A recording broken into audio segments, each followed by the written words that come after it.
디모데에게 보낸 이 두 가지의 편지는 사도 바울의 대표적인 목회 서신입니다. 오늘 본문은 박해 상황에서 진리를 어떻게 지켜갈 것인지를 디모데에게 가르치고 있습니다.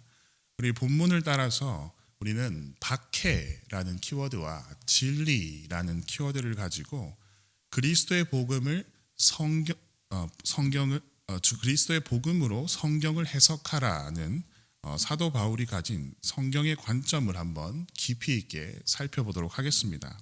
우리 먼저 이 박해라는 키워드를 가지고 박해의 본질은 진리에 대한 속임수라는 것을 한번 깊이 생각해 보도록 하겠습니다. 우리가 이 본문을 이 원어를 통해서 10절이 어떻게 시작되는지 보면요. 수데 파레코르 테사스라고 시작합니다. 그러나 당신은 신실하게 따르십시오라고 신실하게 따르십시오 하면서 본문이 시작이 됩니다.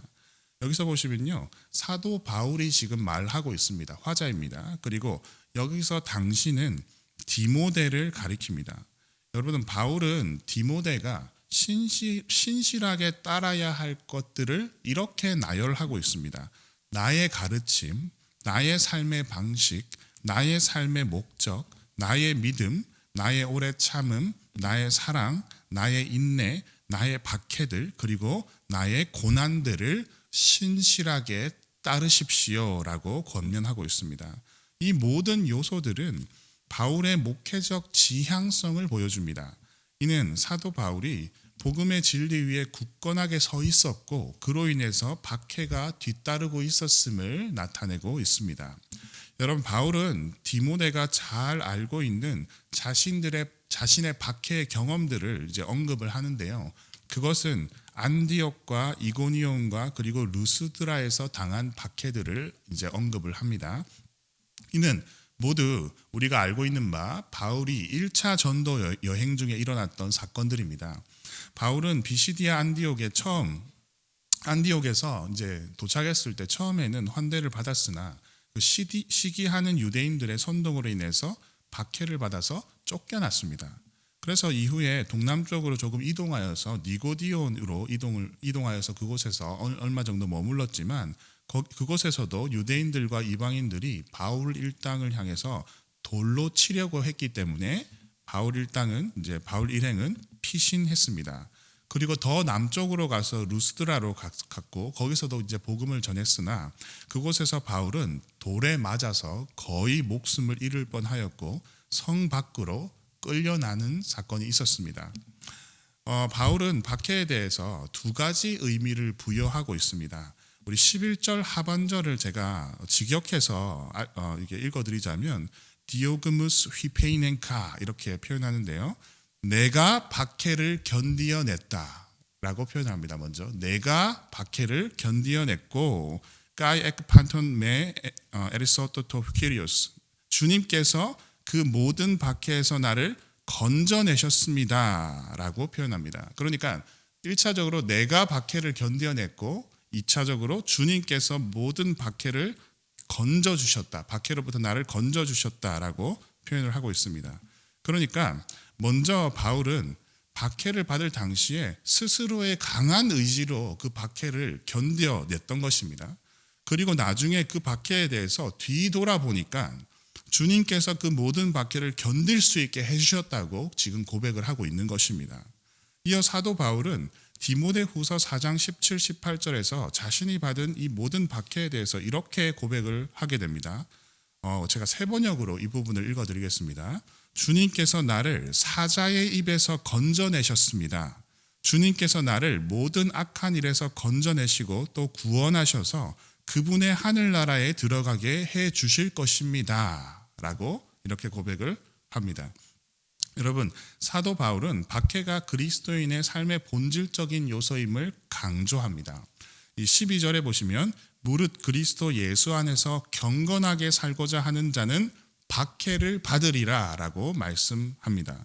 여기서 경건이란 앞서 언급되었던 나의 가르침, 나의 삶의 방식, 나의 삶의 목적, 나의 믿음, 나의 오래 참음, 나의 사랑 이런 모든 요소들을 아우르는 표현으로 경건이라고 표현을 하고 있습니다. 그래서 경건이란 곧 복음의 진리 위에 굳건하게 서려는 노력을 의미합니다.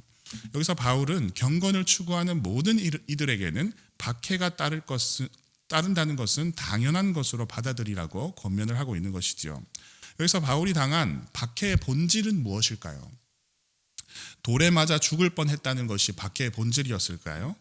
바울은 자신이 겪은 물리적인 박해 행위보다 복음의 말씀을 왜곡하고 거절하는 태도에 더 주목을 하게 됩니다.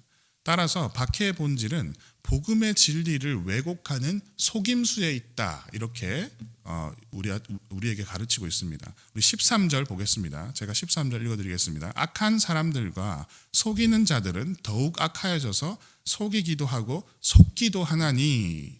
여기서 박해는 속이는 자들에 의해서 일어난다라고 바울이 얘기하고 있습니다. 여러분, 속인다는 것은 복음의 진리를 왜곡하려는 모든 시도를 의미합니다.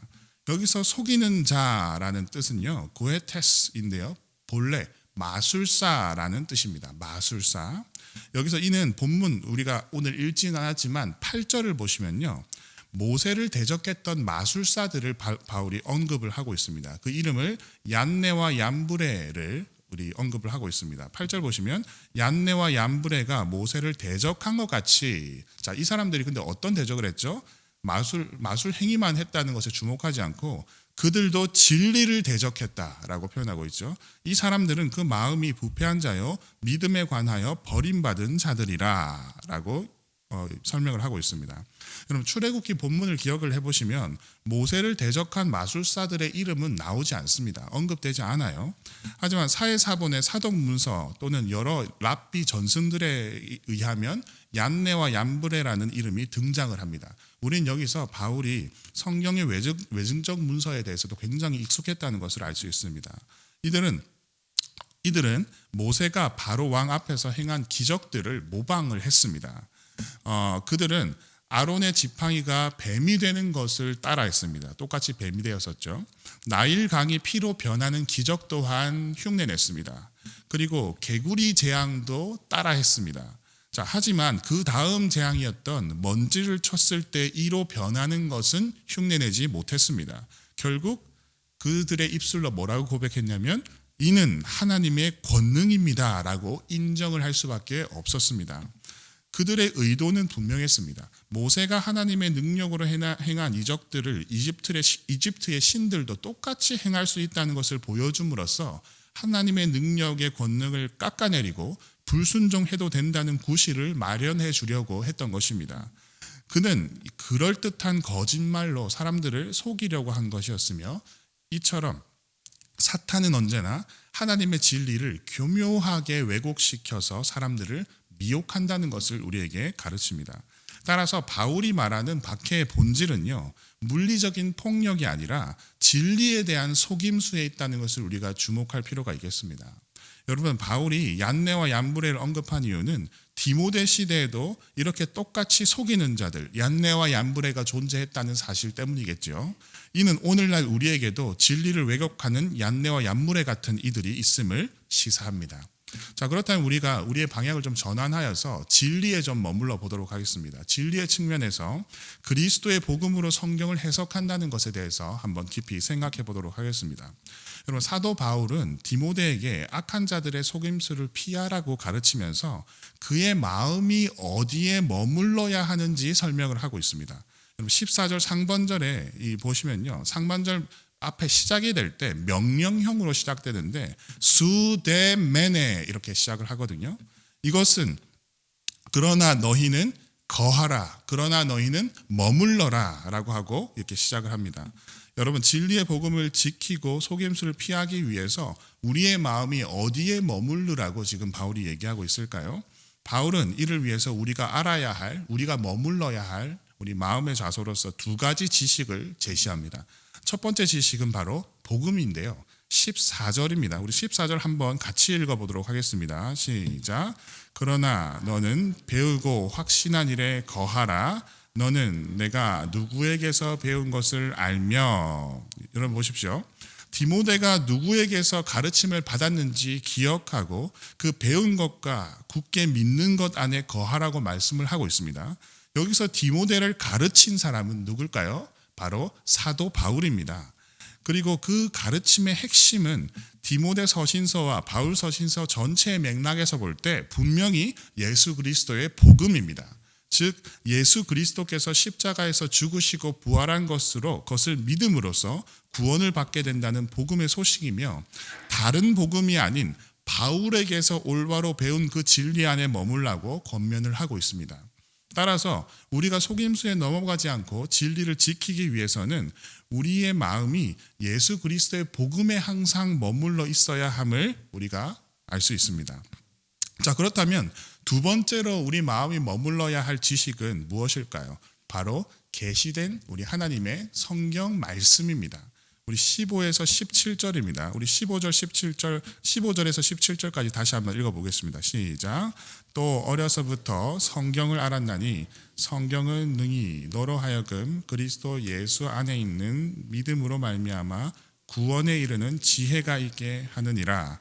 모든 성경은 하나님의 감동으로 된 것으로 교훈과 책망과 바르게 함과 의로 교육하기에 유익하니 이는 하나님의 사람으로 온전하게 하며 모든 선한 일을 행할 능력을 갖추게 하려 함이라. 아멘. 자, 여러분 보시면 우리가 알고 있는 바와 같이 디모데는 어머니 유니게와 할머니 로이스에게서 어린 시절부터 성경을 배워왔습니다. 당시에는 신약 성경이 존재하지 않았습니다. 그렇죠? 그래서 바울이 디모데에게 지금 말하고 있는 성경은 구약 성경을 의미합니다. 따라서 바울이 언급한 성경이라는 단어를 구약으로 바꿔서 표현하면 다음과 같습니다. 제가 읽어드리겠습니다. 15절입니다. 또 어려서부터 구약을 알았나니 구약은 너로 하여금 그리스도 예수 안에 있는 믿음으로 말미암아 구원에 이르는 지혜가 있게 하느니라. 모든 구약은 하나님의 감동으로 된 것으로 이런 식으로 우리가 이해할 수 있겠습니다. 여러분, 바울은 구약을 어떤 책이라고 설명합니까? 구약 성경은 예수 그리스도라는 이름이 등장하지 않아요. 그럼에도 불구하고 그리스도 예수 안에 있는 믿음으로 구원에 이르는 지혜가 있는 책이라고 우리에게 가르치고 있습니다. 이는 곧 구약이 예수 그리스도를 향한 믿음을 일으키는, 그 믿음을 통해서 구원을 선물하는 복음의 책이라는 것을 의미합니다. 즉 바울은 디모데에게 구약을 그리스도의 복음 중심으로 성경을, 모든 구약뿐만 아니고 모든 성경을 해석하는 방법을 가르쳤던 것입니다. 이러한 그리스도 중심적 해석의 열매는 무엇입니까? 바로 우리에게 교훈과 책망과 바르게 함과 의로 교육함을 제공하는 하나님의 사람으로서 또 온전히 선을 행할 수 있는 능력을 주는 그런 행위의 열매를 맺는 그런 우리 성도로서 우리 열매를 맺게 된다라는 것을 이야기를 하고 있습니다. 이처럼 우리는 30배, 60배, 100배의 의로운 행위의 열매를 맺을 수 있는 성도들로 거듭나는 것입니다. 따라서 바울이 디모데에게 속임수를 피하고 진리를 지키기 위해서 단단히 머물러 있으라고 권면하는 두 가지 지식은 바로 복음과 성경 말씀입니다. 이것은 성경 전체를 예수 그리스도의 복음의 중심으로 해석해야 한다는 명확한 관점을 제시하고 있습니다. 여러분, 당시 유대인들은요, 유대인 그리스도인들은 구약 성경의 또 율법적인 복음을 원했습니다. 구약 복음도 좋지만 율법을 꼭 지켜야 한다라고 주장을 해왔었죠. 헬라인 그리스도인들은 구약 없는 무율법주의적인 복음을 원했습니다. 그러한 어지러운 상황 속에서 바울은 디모데에게 성경 전체를 예수 그리스도 중심적으로 해석하는 것을 통해서 결코 흔들리지 않는 복음의 진리를 지킬 것을 권면하고 있습니다. 이것은 또한 우리의 과제가 될 것입니다. 오늘날에도 우리가 가진 이 복음의 진리를 왜곡하는 속임수가 존재합니다. 오늘 말씀이 우리에게 주는 도전은 분명합니다. 그리스도의 복음으로 성경을 해석하라. 성경은 하나님의 숨결로 이루어졌으며 우리는 모든 성경을 그리스도의 복음으로 관통하여 이해해야만 하겠습니다. 오늘 우리가 기도할 때에 우리에게 주어진 생명의 말씀을 더욱 사랑하여서 복음으로 의의 열매를 맺어서 우리의 삶에서 풍성하여 지기를 우리 소망하겠습니다. 함께 기도하겠습니다.